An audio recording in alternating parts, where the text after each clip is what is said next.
너희는 유대인이나 헬라인이나 종이나 자유인이나 남자나 여자나 다 그리스도 예수 안에서 하나이니라. 아멘.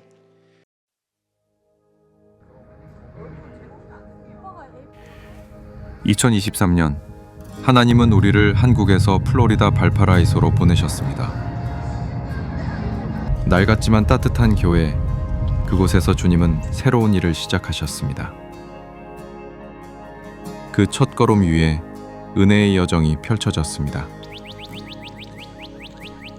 2023년 6월 첫 설교를 드렸습니다. 2달 뒤 담임 목사로 세워지며 정식 사역이 시작되었습니다. 하나님은 이 작은 교회를 통해 새로운 부흥을 준비하고 계셨습니다. 허물어진 벽을 메우고 낡은 지붕을 고치며 금이 간 벽 위에 다시 기도의 터를 세웠습니다. 창문과 문을 교체하고 외벽에 새 생명을 입혔습니다. 신교실 바닥을 새로 깔고 방석 하나까지 정성으로 채웠습니다. 선교팀과 함께 페인트를 칠하고 음향을 교체하며 교회를 새롭게 세워갔습니다. 작은 손길들이 모여 하나님의 집이 새롭게 세워졌습니다. 생활이 어려운 이웃에게 생필품을 전하며 그들의 삶에 하나님의 사랑이 스며들었습니다. 2024년과 2025년 성경학교를 통해 어르신들의 믿음이 더욱 깊어지는 시간을 가졌습니다. 야드세일과 팔순잔치, 다양한 행사를 통해 서로가 하나 되고 마음이 모여 교회가 살아났습니다. 예배는 멈추지 않았습니다. 재직 임명 예배, 구역 예배, 영어 예배, 추수감사 예배, 크리스마스 예배, 창립 40주년 축복성회, 그리고 특별 새벽 기도회까지 그 모든 자리마다 하나님의 임재가 함께 하셨고 우리의 찬양과 눈물 그리고 기도가 그분께 올려졌습니다. 모든 순간이 예배였고 모든 날이 감사였습니다. 2024년 8월부터 매일의 기도를 영상으로 기록하고 있습니다. 주일마다 말씀을 유튜브를 통해 나누며 복음을 전합니다. 지금도 주님은 이곳 발파라이소에서 일하고 계십니다.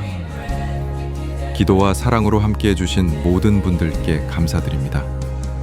그 땅의 모든 순간마다 주가 일하십니다.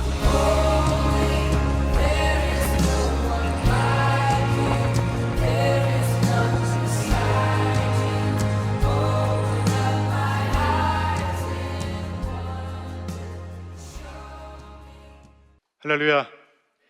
그동안 평안들 하셨어요? 아까 오고 가며 보니까 오랜만에 보는 지체들도 있고 또 처음 뵙는 지체들도 있고, 처음에 여러분들을 봤을 때 20대 초반이었던 지체들은 중반이 되었고, 중반이었던 지체들은 후반이 되었고, 후반이 됐던 지체들은 여기까지만 하겠습니다. 그리고 세상이 좋아져서 SNS나 여러 가지 기타 많은 매체들을 통하여서 서로의 소식을 전할 수 있고 받을 수 있고 나눌 수 있어서 너무나 감사했었습니다. 2년 반이란 시간 동안 미국 땅에서 거주하면서 주의 사명을 감당했고요. 또 이 자리에 나와서 여러분들과 함께 나눌 수 있는 시간이 되었습니다. 제가 한국에 돌아온 이유는 아주 온 건 아니지만 비자 연장 때문에 왔어요. 요즘 비자가 잘 안 나온다고 하는데 하나님께서 다시금 돌아가라고 또 비자를 허락하여 주셔서 또 2년 반 연장되는 비자를 받게 되었고 다시금 돌아가서 그곳에서 사명을 감당하게 되었습니다. 영상을 보셨듯이 저는 플로리다라는 곳에 발파라이소라는 곳에서 사역을 감당하고 있습니다. 혹시라도 이렇게 한번 서칭을 해보신 분들이 있으신지 모르겠어요. 서칭을 해보시면 칠레가 나와요. 칠레. 미국이 안 나오고 그만큼 유명하지 않은 한국 사람들에게는 굉장히 생소한 그런 곳입니다. 그런 곳에서 사역을 함에도 불구하고 하나님께서는 저와 함께 하셨고 여러분들이 중보해 주시고 함께하는 그 손길 속에서 지금까지 이렇게 사역을 감당해 오고 있었습니다. 선교지에 대해서 이야기를 할까, 오늘 추수감사주일이니까 감사에 대해서 이야기를 할까, 5만 가지 생각이 참 많이 들었습니다. 오늘 본문을 정한 것은 다른 것들을 정한 것이 아니라 제가 여러분들과 꼭 나눴으면 하는 그 본문을 가지고 왔었습니다. 사실 김동준 목사님께 처음에 드렸던 본문은요, 하박국서였어요. 그리고 허울뿐인 감사라는 제목으로 설교를 하겠습니다 라고 말씀을 드렸었는데, 제가 보통 설교를 쓸 때에 한 8장 정도를 쓰거든요. 근데 6장 정도까지 썼는데 마음이 계속 불편한 거예요. 계속 불편해요. 아닌 것 같다. 네, 그러던 와중에 저에게 좀 가슴 아픈 소식이 미국에서 전달이 되었습니다. 저희 교회에서 열심으로 그 누구보다 충성되게 저와 함께 신앙생활을 해왔던 우리 한 권사님께서 하나님 나라로, 하나님 곁으로 가셨다는 소식을 들었어요. 그제서야 제 마음에 잊고 있었던, 제 머릿속에 잊혀졌었던 본문이 하나 떠올랐습니다. 그것이 오늘 우리가 함께 읽었던 본문입니다. 제가 순복음 소망교회에서 갈라디아서 강해를 하면서 우리가 오늘 함께 읽었던 갈라디아서 3장 28절 이 본문을 언젠가는 클레마 지체들과 함께 꼭 나눴으면 좋겠다. 이 지체들이 정말로 하나님의 복음 안에서 하나님을 온전히 믿는 그 믿음 안에서 살았으면 좋겠다 라는 그 마음을 주셨고 기억하고 있었는데, 어느 순간 잊혀진 그 상황 속에서 이 한국 땅에서 그 안타까운 소식을 들으니 하나님께서 이 말씀을 생각나게 하셨고 여러분들에게 다른 것 아닌 복음을 전하기를 원하셨다라는 것을 확신할 수 있었습니다. 때문에 이 시간에 우리가 갈라디아서 3장 28절 본문을 근거로 이러한 제목으로 함께 나누기를 소망합니다. 나는 복음에 속한 자인가? 그렇게 비춰질 뿐인가? 라는 제목입니다. 우리 한번 따라해 볼까요? 나는 복음에 속한 자인가? 그렇게 비춰질 뿐인가? 제가 많이 차분한가요? 어울리지가 않아요? 저도 많이 죽이고 있는 거예요. 우선 간단하게 선교지 이야기도 잠깐 해야 되겠죠. 선교지 이야기는요, 한마디로 말씀드리겠습니다. 와서 보라. 와서 보라. 영상으로 충분히 나눴다고 생각이 되고요.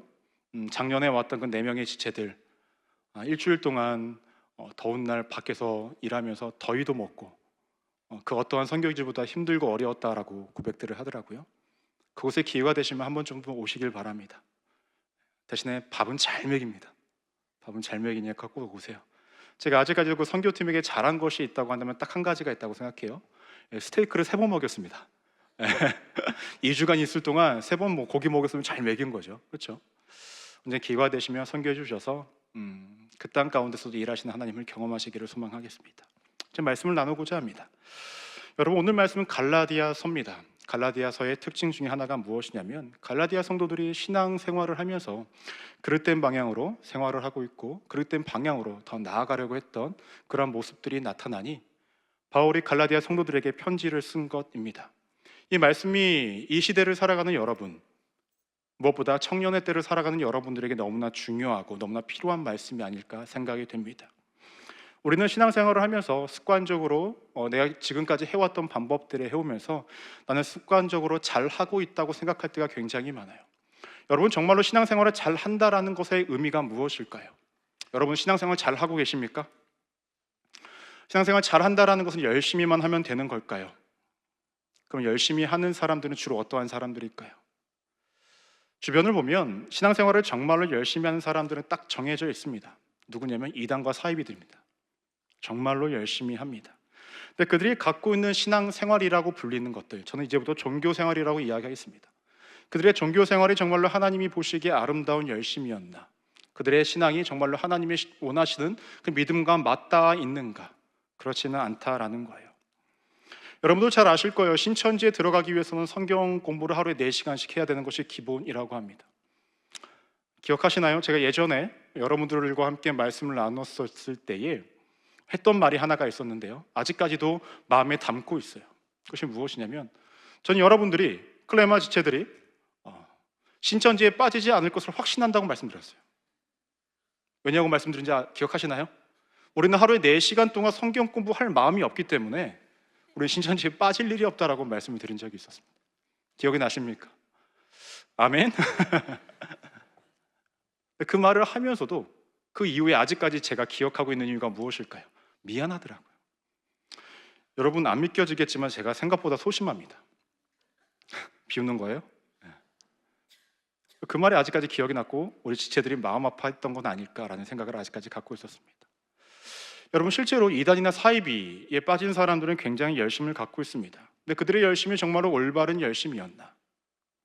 의미가 있는 열심인가? 라는 질문을 던져보면 하나님 앞에서는 그렇지 않다라는 거예요. 하지만 기독교 역사를 쭉 살펴보면 의미 없는 욕심, 부정직한 열심, 부정한 열심은 늘 있어 왔었습니다. 대표적으로 보면 신약 성경을 보시면 바리새인과 사두개인들이 대표적인 모습입니다. 그들은 매일의 삶 속에서 율법 613가지를 지키며 살아왔습니다. 하지 마라 365개, 해라 248개. 여러분들 만약 613개의 율법을 다 지켜 행하는 것이 복음이고 더 나아가서 그래야만 구원에 이를 수 있다고 한다면 여러분은 다 지키실 수 있으시겠습니까? 저는 솔직하게 말씀드릴게요. 전 613개를 다 외우지도 못할 것 같아요. 그게 우리의 현실입니다. 그런데 만약에 여러분들이 교회에 들어오는 문턱을 넘기 위해서 예를 들어서 100개의 룰이 있다고 한번 생각을 해보겠습니다. 그것을 다 지켜야만 교회를 들어올 수 있고 예배를 드릴 수 있다라는 그런 어떤 규정이 정해져 있다면 이 자리에 몇 분이나 계실까요? 아니, 아싸, 100개 못 지키면 못 들어가는 거야? 라고 생각하며 그것을 기뻐할 사람도 있을 수도 있겠죠. 그러한 룰들과 그러한 것들이 정해졌다면 사실 우리가 이 자리에 올 수도 없습니다. 근데 중요한 건 그들이 가졌던 열심은 무의미한 열심이었다라는 거예요. 자기 만족뿐이었다라는 것입니다. 무엇인가를 해냈다는 만족감, 성취감만 가졌던 것이 당시의 바리새인과 서기관들, 또한 사두개인들, 더 나아가서 지금 이단 가운데 빠져있는 그 사람들입니다. 중요한 건 갈라디아 성도들이 처음부터 이러한 오류 가운데 빠졌던 것은 아니었다라는 거예요. 그들도 처음에는 열심으로 믿음의 정도를 잘 걸어갔던 신앙인들이었습니다. 갈라디아서 5장 7절 말씀을 보시면 이러한 말씀이 언급됩니다. 우리 함께 한번 읽어볼까요? 시작. 너희가 다름질을 잘 하더니 누가 너희를 막아 진리를 순종하지 못하게 하더냐. 이들이 믿음의 정도를 잘 걸어갔던 사람들이에요. 누군가에 의해서 그들이 신앙의 정도를 걸었던 것이 아니라 신앙의 오류를 걷고 있습니다. 잘못된 길을 걷기를 시작하는 거예요. 성경에서는 누구라고 이야기하냐면 갈라디아서 1장 7절 말씀을 보시면 이렇게 말씀합니다. 다른 복음은 없나니 다만 어떤 사람들이 너희를 교란하여 그리스도 복음을 변하게 하려 함이라 라고 말합니다. 어떤 사람들이 누구에게? 갈라디아 성도들에게 왔다라는 거예요. 그들이 말한 그 무엇이 갈라디아 성도들의 신앙을 변질시켰고 교란시켰고 안 좋은 방향으로, 부정적인 방향으로 흘러가게 했다라는 것입니다. 여러분, 바울이 갈라디아 성도들에게 전한 복음이 무엇입니까? 우리 스스로는 죄의 문제를 해결할 수 없기에 하나님께서 예수 그리스도를 이 땅 가운데 보내주셨고 십자가의 그 은혜와 사랑과 희생을 통하여 그분의 부활을 통하여 우리가 구원에 이르게 되었다. 이것을 믿기만 하면 우리가 구원을 얻을 수 있다는 것입니다. 그런데 그것을 믿고 살아갔던 갈라디아 성도들이 어떠한 사람들의 말에 의해서 그들의 신앙이, 그들이 품고 있던 복음이 혼합되어지고 교란되어지고 변질되어지기를 시작했다라는 거예요. 어떠한 것들로 혼합되어졌냐? 그래, 믿음으로 구원을 받는 것은 맞아. 하지만 거기에 플러스 알파가 필요한데 율법을 지켜야 하고 무엇보다 할례도 받아야 돼 라는 것이 어떤 사람들이 전했던 복음이었습니다. 이것을 성경에선 다른 복음이라고 이야기합니다. 여러분, 잘 한번 생각해 보십시오. 잘 생각해 보면 갈라디아 성도들이 왜 그 말에 흔들렸고 그 말에 넘어갔고 그 말에 변질될 수밖에 없었는지가 조금은 이해할 수 있는 부분들이 있습니다. 갈라디아 성도들이 마주했던, 들었던 복음보다 그들이 더 깊숙하게 이해하고 있었고 깊숙하게 접했던 것이 무엇일까요? 유대인들이 알려주고 유대인들의 삶을 통해서 접하고 알고 있었던 율법이었다는 거예요. 때문에 갈라디아 성도들도 자신들이 생각해 자신이 구원을 받는데 믿음으로만 받는다라는 것이 생각보다 너무 심플하거든요. 무엇인가를 더 해야 할 것 같은데 안 해도 된다고 하거든요. 근데 어떠한 사람들이 와서 그거 플러스로 율법을 지키고 할례를 무조건 받아야 돼 라고 이야기하니 넘어갈 만한 것 아니겠습니까? 이 상황이 이해가 되지 않으면 이렇게 생각해 보면 됩니다. 제가 만약에 어떤 의류 브랜드를 파는 사람입니다. 요즘에 한국에서 조금 청년들에게 유행이 되는 어떤 브랜드가 뭔지는 모르겠지만 좀 고가의 브랜드를 제가 판다고 생각을 한번 해볼게요. 제가 그리스도의 마음을 품고 싸게 많은 사람들이 입을 수 있도록 내가 이익을 남기지 않더라도 많이 팔겠다 그래서 남기겠다라는 마음으로 아주 비싼 브랜드를 아주 저렴하게 팔기를 시작합니다.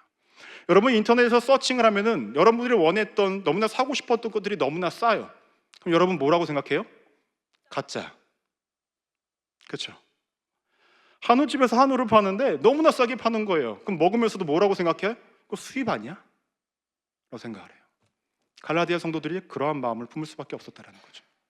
자신들의 구원을 받는 것 자체가 너무나 간단하게 여겨지고 믿기만 하면 되는 거야. 정말 이거면 되는 거야? 라는 마음을 가지고 있었을 때에 잘못된 복음이 들어오니 그들이 갖고 있던 믿음에 잘못된 다른 복음과 혼합되어지고 그것이 변질되어지고 교란되어져서 그들이 가지 말아야 할 방향으로 흘러갈 수밖에 없었다라는 것입니다. 그렇다면 여러분들에게 한 가지 질문을 던지고자 합니다. 현재 여러분들은 복음을 믿고 계십니까? 아무도 안 믿어요? 우리 김동진 목사님 복음 믿고 계십니까? 예, 다행히 믿고 계신답니다. 정말 여러분들은 복음, 그 순수한 복음을 믿고 계십니까? 복음의 다른 것들과 여러분들이 믿고 있는 복음이 혼합되어지거나 변질되어져 있는 것은 아니냐라는 거예요. 누군가는 종교적으로 그리스도의 복음과 그 어떠한 것들이 혼합되어진 분도 있으실 수 있어요. 또 누군가는 그리스도의 복음과 세상의 가치관과 문화가 혼합되어져서 내가 믿는 복음이 온전한 순수한 복음이 아닌 조금은 교란되어지고 변질되어진 복음을 믿고 살아가는 것이 우리들의 모습일 수 있다는 것입니다. 내가 믿는 그리스도라는 그분이 주신 복음의 메시지가 내 삶에 주어진 것이 아니라 내가 믿고 싶은 것만 걸러서 믿어서 어느 순간 그것은 복음이 아닌 이 성경에서 이야기하고 있는 다른 복음을 믿고 있다고 한다면 우리는 정말 무엇을 믿고 어떻게 살아가고 있는 것이냐라는 것입니다. 대부분의 신앙인들은 그동안 내가 해왔던 신앙의 습관대로 관습대로 살아가면 나는 복음 안에 있다고 생각을 합니다. 나는 신앙생활을 잘 하고 있다라고 생각을 합니다. 하지만 정말 그러냐라는 거예요. 그렇지 않습니다. 여러분들은 모르는 사이에 세상의 문화에 스며들어져 있고 세상 속에 살아가다 보니 내가 세상인지 세상이 나인지 모르면서 살아가는 것이 우리들의 모습입니다. 그러면서 우리는 신념을 가져요. 나는 복음 안에 있다고, 난 복음을 잘 믿고 있다고, 난 예수 그리스도를 믿고 있다고. 아니요, 면밀히 되돌아봐야 합니다. 여러분 셀리드 하시는 분들, 회장당이신 분들, 주양한, 코람데오, 교사, 기타 등등 여러 가지 많이 헌신을 하신다고 그 안에 복음이 있다? 누가 장담할 수 있겠습니까? 아무도 장담할 수 없습니다. 때문에 오늘 말씀을 통해서 우리가 한 번 정도 나의 신앙의 모습을 점검해 봤으면 좋겠습니다. 내가 정말로 복음에 속한 자인지 아니면 복음에 속한 자처럼 비춰질 뿐인지 말입니다. 오늘 말씀을 다시 한번 보시면 이렇게 말씀합니다. 너희는 유대인이나 헬라인이나 종이나 자유인이나 남자나 여자나 다 그리스도 안에서 하나이니라 라고 말씀합니다. 오늘 이 말씀에서 포인트는 무엇이냐면 하나라는 거예요. 하나. 예수님께서 공생의 기간 동안 하셨던 많은 사역들 중에 그것의 중심에 있는 것이 무엇이냐고 저는 누군가가 묻는다면 저는 이렇게 말씀드리고 싶습니다. 차별 없음입니다. 차별 없음. 당시에 유대인들은 하나님께 선택받은 민족이라는 어떤 자부심을 가지고 살아왔습니다. 근데 그 자부심이 너무 크다 보니까 다른 사람들을 비하하는 삶을 살았습니다. 오직 하면 이방인들과 겸상도 하지 않고 그들을 부정한 민족으로 여기며 그들과 함께하지 않는 삶을 살았던 것이 유대인들입니다. 그들은 자신들만이 구원에 이를 수 있고 자신들만이 정결하다고 여깁니다. 우월감을 가지면서 살아왔습니다. 때문에 바리새인들과 서기관들은 늘 죄인들을 멀리했고 아픈 사람들을 멀리했고 이방인들을 멀리했고 그들과 식사도 나누지 않고 몸에 손을 대는 것마저도 거부했던 것이 당시 유대인들이었습니다. 여러분, 지금도 인권이 온전히 서지지 않는 세상 속에 살아가는데 당시의 종과 주인의 관계는 어땠을까요? 당시의 종은요, 주인의 소유물에 지나지 않습니다. 남자나 여자, 여러분 오병이어 사건을 아실 것입니다. 그것은 5,000명의 사람들이 먹었다라고 이야기를 하는데 그때 5,000명은 남자 5,000명입니다. 여성과 아이들은 그 숫자에 포함되어지지 않습니다. 여성은 사람으로서 존중받지 못했던 시대라는 거예요. 그렇게 본다면 오늘 말씀 갈라디아서 3장 28절에서 말씀하고 있는 것은 도무지 하나가 될 수 없는 두 부류의 사람들, 극단적으로 있는 두 부류의 사람들이 예수 그리스도 안에서 하나라고 말씀을 하고 있습니다. 당시의 문화에서는 굉장히 충격적이고 하나를 이룰 수 없는 두 집단의 사람들이 하나라고 이야기하니 누군가는 받아들이지 못하는 상황 가운데 놓여져 있는 것입니다. 그럼에도 불구하고 바울이 이렇게 갈라디아 성도들에게 이야기하는 이유가 무엇일까요? 예수님의 공생애가, 예수님 보여주신 흔적들이 그러한 모습이었기 때문에 그러합니다. 예수님의 발자취를 한번 보십시오. 유대인들 중에 바리새인들과 사두개인들과 이러한 사람들이 괄시하고 무시했던 사람들이 누구였습니까? 죄인들입니다.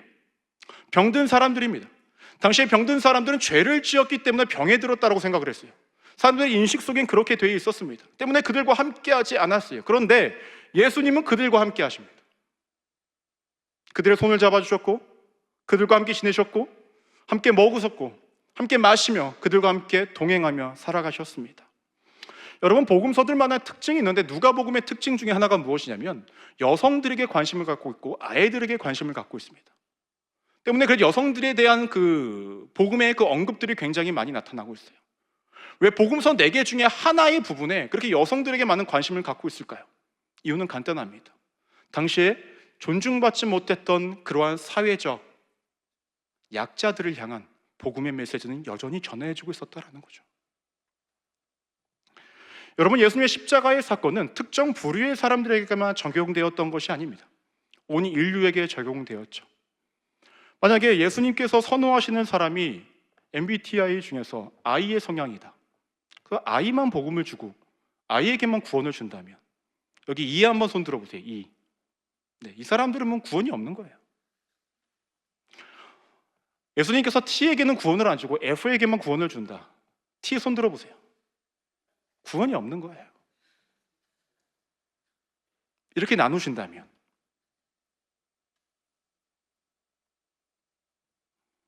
자신이 선호하는 사람, 자신에게 존중함을 나타내는 사람, 자신의 메시지를 따르는 사람들에게만 십자가의 그 구원의 길을 열으신 것이 아니라 자신에게 침을 뱉든 욕을 하든 복음을 듣든 안 듣든 그것에 관계없이 모든 온 인류에게 동일하게 차별 없이 십자가의 은혜를 공급하신 것이 그분의 발걸음이었다라는 것입니다. 그렇다면 예수님이 이 공생의 기간 동안에 살아가시면서 보여주셨던 것은 산육충이나 하류충이나 죄인이나 의인이나 아픈 자나 건강한 자나 나이든 자나 어린 자나 남성이나 여성이나 그 어떤 것들에 관계없이 동일하게 복음을 주셨고 그들에게 복음을 주셨기 때문에 그들은 그리스도 안에서 하나를 이룰 수 있다라고 말씀하고 있는 것입니다. 그렇다면 우리가 정말로 그 예수님의 그 차별 없는 사랑과 십자가의 은혜를 믿고 알고 따르는 자라고 한다면 우리 안에 어떠한 복음의 모습들이 나타나야 하는가라는 것이죠. 첫 번째로 기억하셔야 될 것은 내가 속한 곳들을 하나로 만드는 자가 되어야 한다는 거예요. 따라해 볼까요? 내가 속한 곳들을 하나로 만드는 자여야 합니다. 오늘 말씀에서 보시면 등장했던 어떤 사람들의 역할은 무엇이었을까요? 단순히 할례를 받아야 됩니다, 율법을 지켜야 됩니다 라고 이야기한 것이 전부가 아니에요. 그것이 아니면 복음이 아니다라고 이야기를 했기 때문에 구분을 짓는 것입니다. 할례를 받은 자와 할례를 받지 않는 자, 율법을 지키는 자와 율법을 지키지 않는 자를 철저하게 구분시킵니다. 나누어 버립니다. 그리고 할례를 받고 율법을 따르면 구원에 이른 자, 그렇지 않으면 죄인 구분지어요. 하지만 예수님은 그렇게 하지 않으셨죠. 이분법적으로 사람을 대하는 것이 아니라 늘 죄인들과 그 누구들에게도 동일하게 복음을 전하시며 그들에게 늘 기회를 주시며 그들은 늘 품기에 애쓰셨던 것이 예수님의 마음이었다라는 것입니다. 세상에 있는 사람들을 구분하고 분열시키고 나누고 따로 떼어놓는 것이 아니라 그들을 주 안에서 하나로 만드는 것이 예수님의 사역이었다라는 것입니다.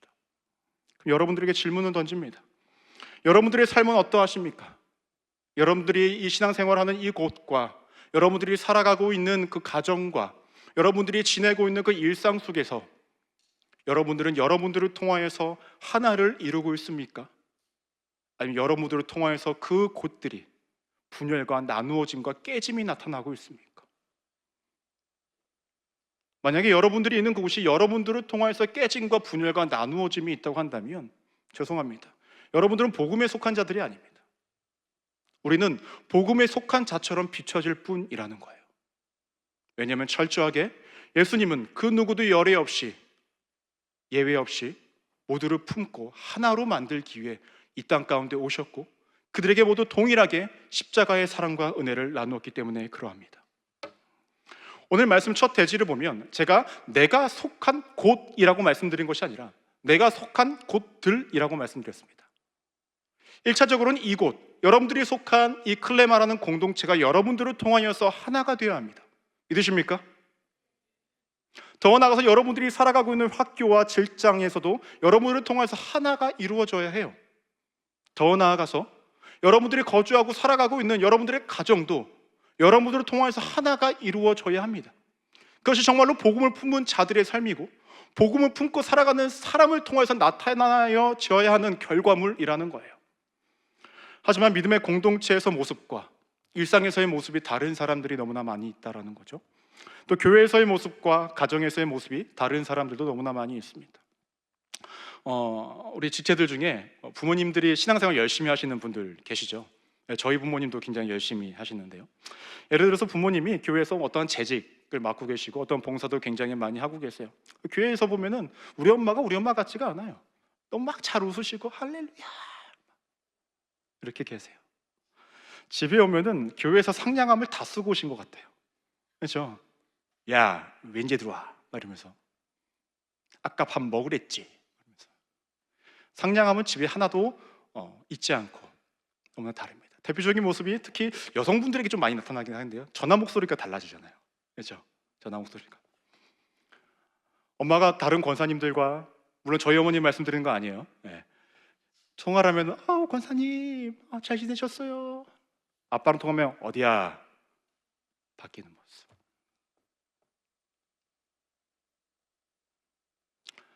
제가 어른들 사역을 감당할 때에 우리 권사님들과 집사님들에게 하는 말이 있습니다. 무엇이냐면, 여러분 가정에서 여러분들 가정이 화목하고 그리스도 안에서 하나가 되길 원하십니까? 교회에서 새 신자에게 대하듯이 하시면 됩니다.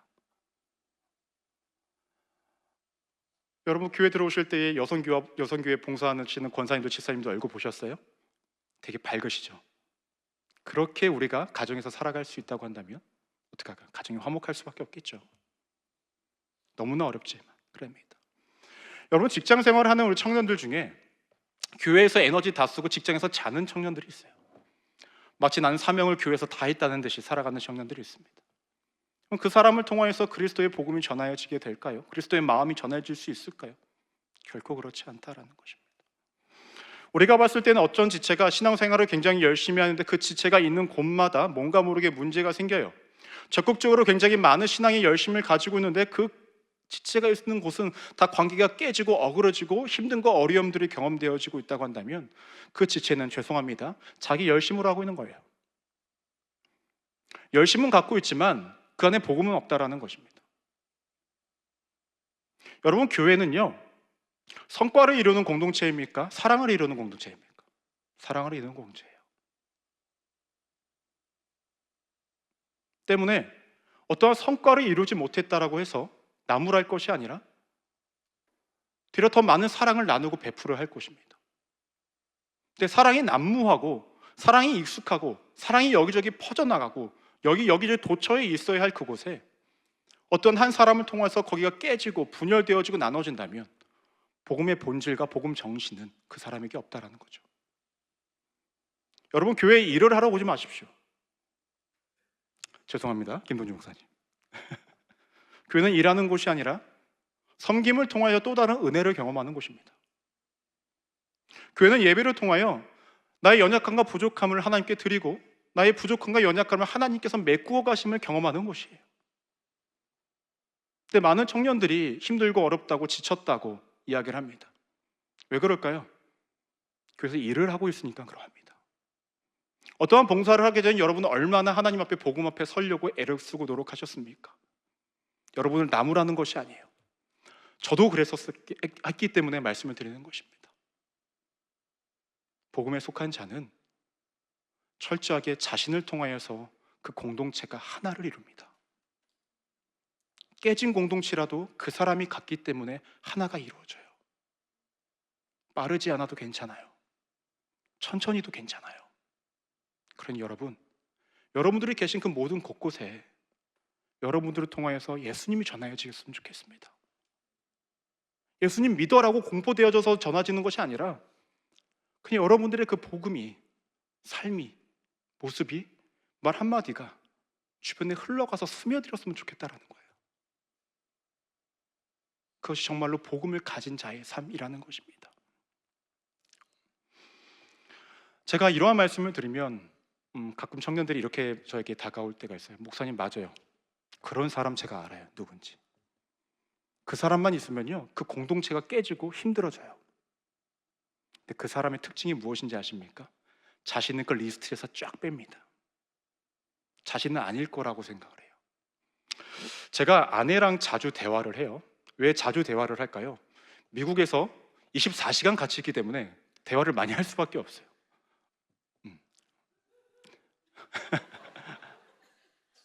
은혜입니다. 근데 제가 아내한테 자주 하는 말이 있어요. 내가 나를 생각했을 때 나의 수준, 나의 인간됨, 나의 목사됨이 내가 생각하는 나보다 좋지 않은 사람일 수 있다라고 이야기를 해요. 더 나아가서 아내가 내가 어떠한 사람이라고 이야기하는 것보다 우리가 서로가 생각하는 우리가 더 좋지 않은 사람일 수도 있다라는 거예요. 사랑하는 사람이기에 어느 정도 감싸고 이야기하는 것들, 품어주고 이야기하는 것들이 분명히 있죠. 스스로 나를 하디하기보다는, 낮게 보기보다는 조금은 더 그래도 높게 보려고 하는 것이 우리들의 심리 아니겠습니까? 때문에 여러분, 우리는 늘 신앙 안에서 스스로 점검해야 합니다. 내가 정말로 복음에 속한 자인지, 아니면 겉은 그럴싸한, 그럴듯하게 비춰져 있는 신앙인인지 말입니다. 누군가는 저에게 이렇게 이야기할 수도 있습니다. 목사님, 세상 물정 몰라서 그래요. 직장 가면 얼마나 이상한 사람 많은지 아세요? 학교 가면 얼마나 이상한 사람 많은지 아세요? 네, 맞아요. 이상한 사람 많아요. 근데 본인도 안 이상할 거라고 왜 생각 안 해요? 그렇지 않습니까? 모든 사람들이 다 자신의 정상인데 주변 사람들이 이상할 거라고 생각을 해요. 친한 사람들과 함께 있으면요, 친하기 때문에 그 사람에 대해서 안 좋은 것들, 잘못된 것들을 이야기 못할 때가 있습니다. 그렇죠? 친하기 때문에. 그렇기 때문에 제가 예전에도 한번 말씀드렸지만 나만 모르는 비밀이 세상에 하나씩은 꼭 있어요. 나에 대한 절대적인 평가, 객관적인 평가. 때문에 우리는 늘 말씀 안에서 내가 어떠한 사람인지를 늘 되돌아볼 필요성이 있다는 것입니다. 예수님 곁에 두었던 사람들은 어떠한 사람들일까요? 당시의 문화상, 정서상, 여러 가지 정황상 정상적인 사람들이 아니었어요. 아픈 자들, 죄인 취급받았던 사람들이고요, 귀신 들렸던 사람들, 죄인, 이방인, 여성들, 아이들, 일반적인 사람들이 생각했을 때 당시의 문화상 예수님 곁에 있지 말아야 할 사람들만 예수님 곁에 있었습니다. 하지만 예수님께서는 그 모든 사람들이 하나다라고 말씀하십니다. 그것이 복음이다라고 말씀하시고, 그렇게 일구어가는 것이 이 땅 가운데 이루어야 할 천국의 하나의 모습이다라고 말씀하고 계십니다. 우리도 그리 살아야 한다라는 거예요. 본질에 위배되지 않는다고 한다면 우리는 그 나머지 모든 것들의 유연함을 갖고 그 모든 사람들을 품을 수 있어야 합니다. 본질에서 벗어나지 않았다고 한다면 말입니다. 누군가는 이렇게 말씀하실 수 있습니다. 예수님이기 때문에 가능했던 것 아닙니까? 예수님이기에 가능했던 것 아니냐고요? 아니요. 예수님은 우리가 못할 것들을 이 세상 속에서 보여주신 것이 아니었습니다. 여러분, 잘 생각해 보십시오. 예수님께서 제자들을 파송하셨을 때 그들에게 귀신을 내쫓는 권능도 주셨고 실제로 병을 고치는 능력도 주셨습니다. 실제로 제자들도 귀신을 내쫓았고 병을 고쳤습니다. 못할 것들이 없었다라는 거예요. 예수님이 걸어가신 그 길을 하루하루 보여주시면서 어떻게 걸어가야 할지를 너무나 명확하게 보여주시면서 너희도 그리 살아라라고 말씀하셨습니다. 예수님이기 때문에 가능했던 것이 아니라 예수님이 보여주신 복음의 정신이 있었고 그 사랑이 있었고 은혜가 있기 때문에 가능한 것입니다. 여러분, 그래서 정말로 내 안에 복음이 흐트러지지 않았다고 한다면, 내 안에 정말로 순수한 복음, 예수님께서 우리에게 주셨던 그 귀중하고 고귀한 복음이 여러분들에게 정말로 있다면 여러분들이 있는 그곳은 여러분들을 통하여서 하나가 이루어져야 한다는 거예요. 저는 1차적으로 이 클레마 공동체가 진짜로 하나가 되기를 소망합니다. 여러분, 제가 있었을 때의 클레마 공동체 어떠했었나요? 좋았다고? 좋았죠. 하지만 사람이 있는 곳에는 늘 아픔이 있고 다름이 있고 틀리게 보이기까지 한 그런 슬픔도 존재합니다. 우리 명확하게 냉정하게 이야기하죠. 나눠져 있지 않았습니까? 이쪽은 이쪽, 저쪽은 저쪽. 코람데오는 코람데오대로, 주양하는 주양한대로, 회장단은 회장단대로 끼리끼리 모여지며 서로에게 벽을 세워나가며 적대감을 가지고 나는 제 편, 나는 애 편. 우리 솔직히 그러하지 않았었습니까? 물론 지금 시간이 많이 흘러서 여러분들이 변했는지는 잘 모르겠습니다. 하지만 여러분, 만약에 지금도 여전히 이 안에 그런 나누어짐과 분열됨과 깨어짐이 있다고 한다면 다 버리십시오. 여러분들에게 득이 될 것이 하나도 없어요. 부탁드립니다.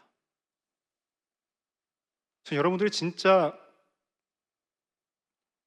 복음을 믿었으면 좋겠어요. 이 안에서는 그럴듯하게 찬양하고 워십하고 앞에서 봉사하고 맞이해주고 그런 거 말고 진짜 복음이요. 내가 받은 그 사랑이 너무나 커서 누군가의 아픔을 끝까지 품어주고 이해해줄 수 있는 것, 그게 여러분들의 삶이 되었으면 좋겠어요. 이 공동체 그렇게 만들어 가세요. 여러분들의 가정 그렇게 만들어 가세요. 여러분들이 계신 직장과 사업장과 학교 그렇게 만들어 가세요. 왜냐하면 우리는 세상이 줄 수 없는 그 은혜의 복음 받은 자들이잖아요.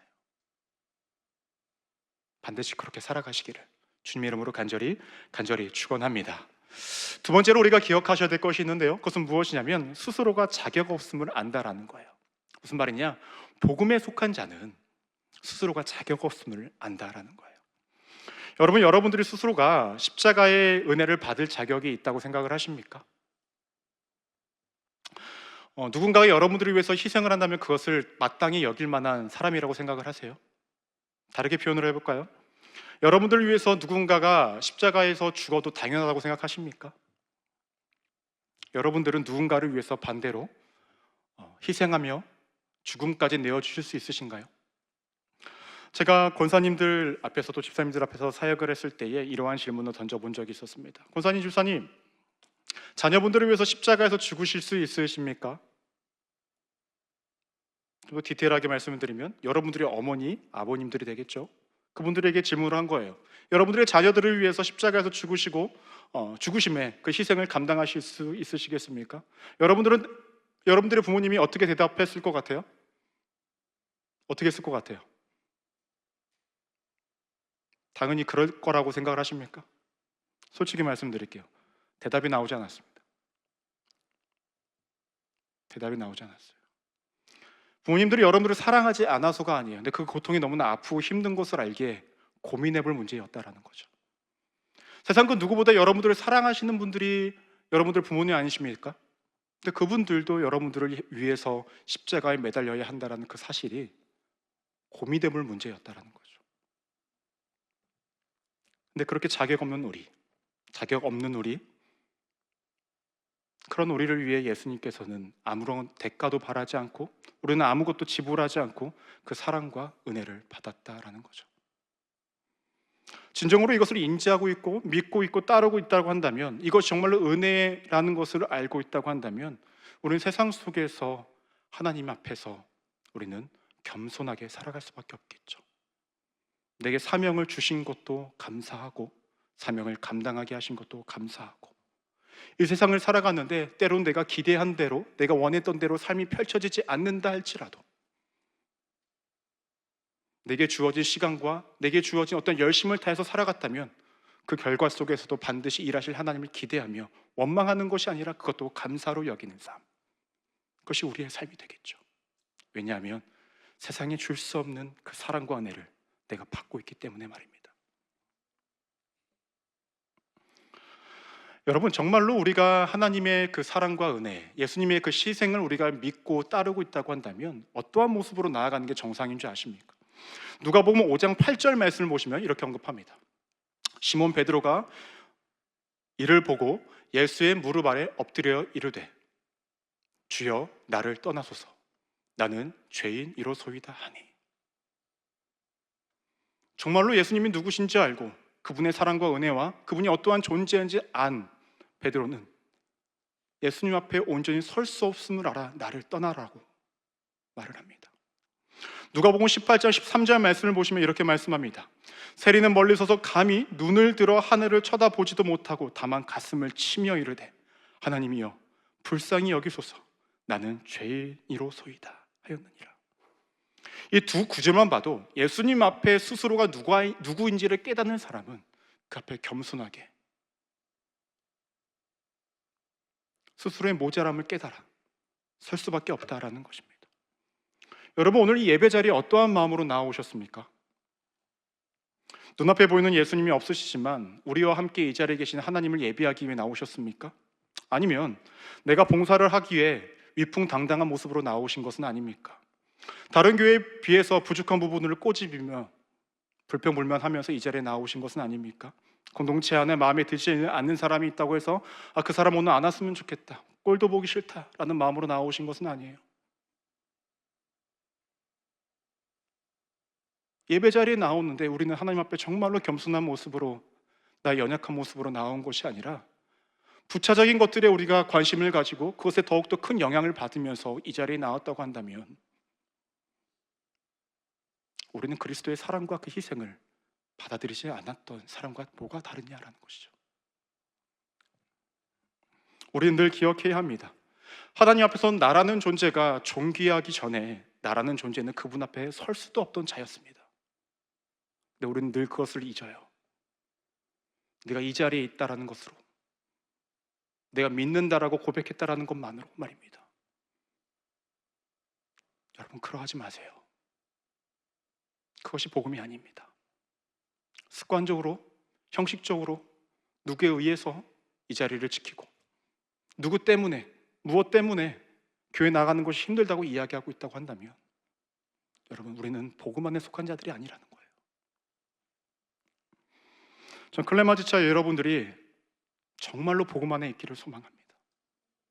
부탁드립니다. 간절하게 호소합니다. 복음에 속하였다고 한다면 여러분들의 삶을 통하여 결과물이 나와요. 은혜가 나와요. 사랑이 나오고요. 다 흘러가요. 의도하지 않아도, 일부러 하지 않았어도 나옵니다. 저는 김동준 목사님이 이 시점에 클레마지 제대를 담당하고 있다는 것이 너무나 감사했습니다. 저하고는 어떠한 친분도 사실 있지는 않아요. 그냥 오가면서 인사하는 정도의 관계인데 복음에 대한 열정이 있으시고 열심을 갖고 계시고 청년들을 향한 사랑이 느껴지더라고요. 그리고 이 공동체를 정말로 하나로 만들기를 애쓰고 노력하고 기도하시는 모습이 대화를 통해서 너무나 쉽게 저에게 다가왔었습니다. 제가 억지로 끄집어냈던 것이 아니라 그것이 그냥 와 닿았어요. 그러니 여러분, 김동준 목사님과 함께 클레마 공동체를 그리 만들시기를 소망합니다. 하나가 되는 것, 나 자신의 연약함을 인정하고 겸손히 주님 앞에 나아가는 삶, 그리고 그것이 이 성전 안에만 머무르는 것이 아니라 여러분들의 일상과 여러분들의 삶 가운데서도 넉넉히 이루어지기를 소망합니다. 그것이 여러분들이 복음 안에 있다라는 증거고 하나님이 여러분들을 통해서 나타내고자 했던 그 마음입니다. 반드시 그리 살아가시는 우리 믿음의 지체들 되시기를 주님 이름으로 간절히 축원합니다. 기도하시겠습니다.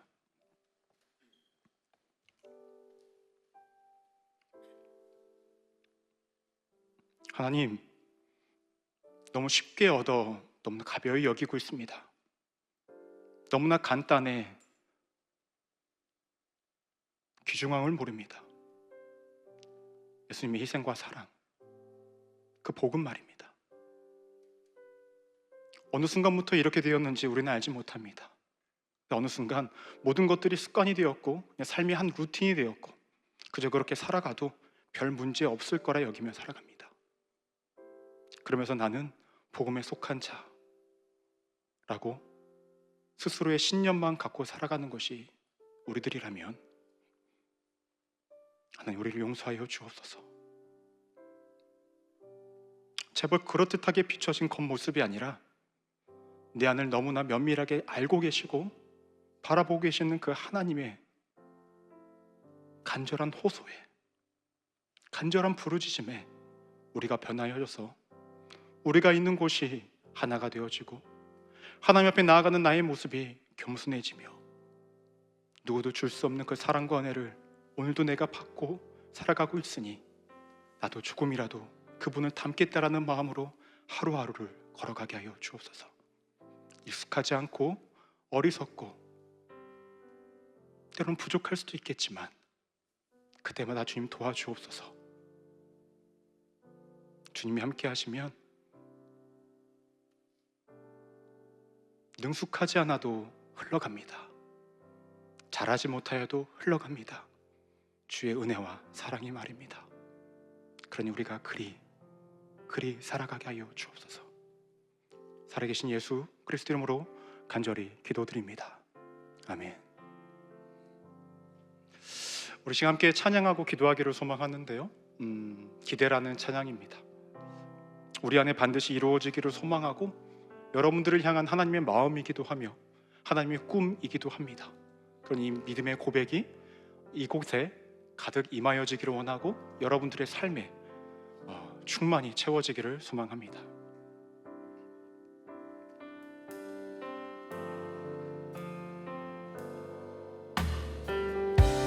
주 안에 우린 하나, 모습은 달라도 예수님 한 분만 바라네.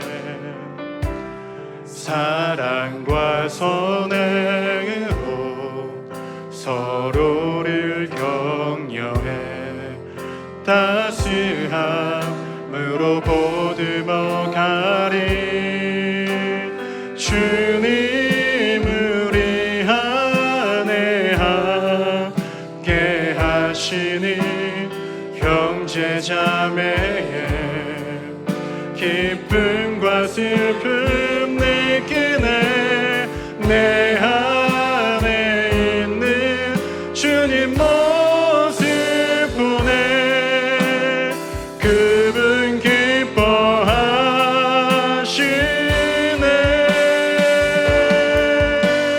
주님 우리를 통해 계획하시니 부족한 입술로 찬양하게 하시니. 주님 우리를 통해 계획하시니 너를 통해 하실 일 기대. 우리 다시 한번 고백할까요? 주 안에 우린 하나.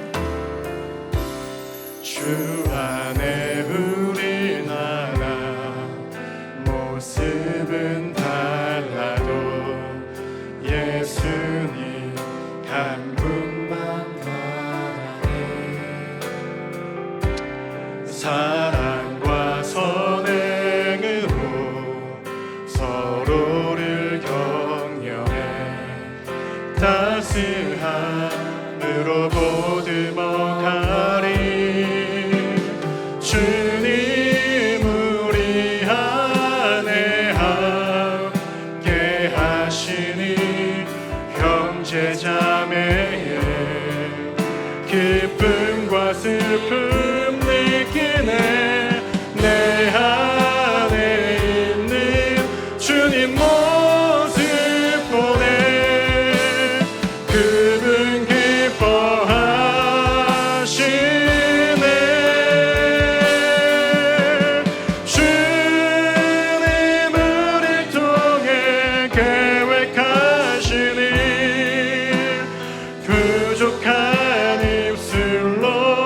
찬양하게 하시는 주님을 통해 계획하시는 너를 통해 하실 일 기대해 주님을 통해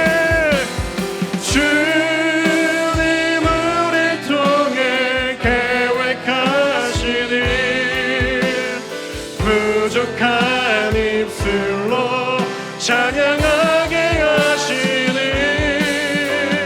주님을 통해 계획하시는 너를 통해 하실 일 기대해.